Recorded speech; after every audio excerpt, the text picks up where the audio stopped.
في عام 791 من الهجرة وقعت حادثة عظيمة لم يشهد مثلها التاريخ. عندما تولى السلطان مراد الأول أمر الدولة العثمانية، عمل على توسيع رقعة الدولة من الشرق والغرب، وكان سلطانا ينتهج الطرق السلمية في تعاملاته، وهدفه الأول هو توحيد المسلمين لمنازلة أعداء الإسلام. لم تعجب تلك القوة العظيمة التي وصلت لها الدولة الإسلامية أعداءها الصرب، فقد كانوا على مر العصور أهل غدر وخيانة وتربص بالمسلمين، فاستغلوا انشغال المسلمين بمحاربة بعض المرتدين، وهجموا على الدولة العثمانية واجتمعوا عليها لضربها ضربة رجل واحد.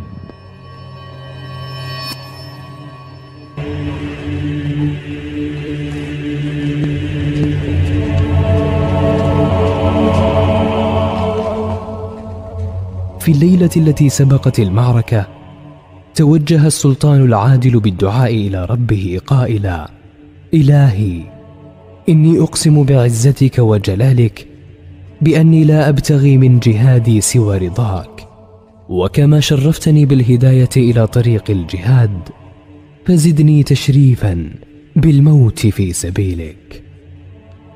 اتجهت جيوش الصليبيين المكونة من الصرب والألبان بقيادة الملك الصربي لازار وصهره فوك إلى أرض المعركة، وهي سهول كوسوفو، لمقاتلة العثمانيين. وبدأت المعركة.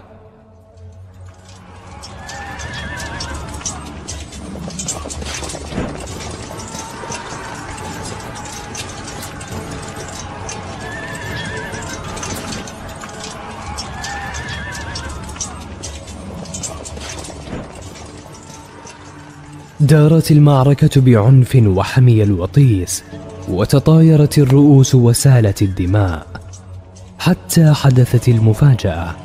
انصرف فوك عن لازار ملك الصرب، وتراجع وانحاز لجيوش المسلمين، وترك صهره وحيدا في الساحة.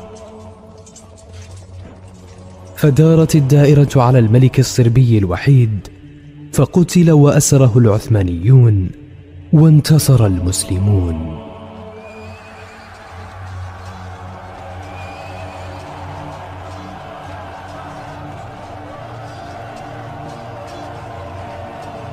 وفي اللحظات التي كان يتفقد بها السلطان مراد ساحة القتال، قام صربي جريح من بين القتلى فجأة وطعنه، فمات على الفور شهيدا رحمه الله، وكان عمره 65 عاما.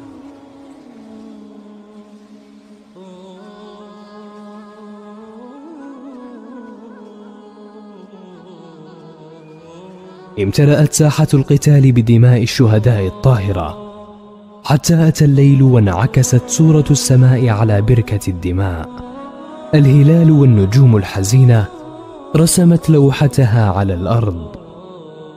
وتكريما لدماء الشهداء، صار علم الدولة الإسلامية قماش أحمر، هلال ونجمة.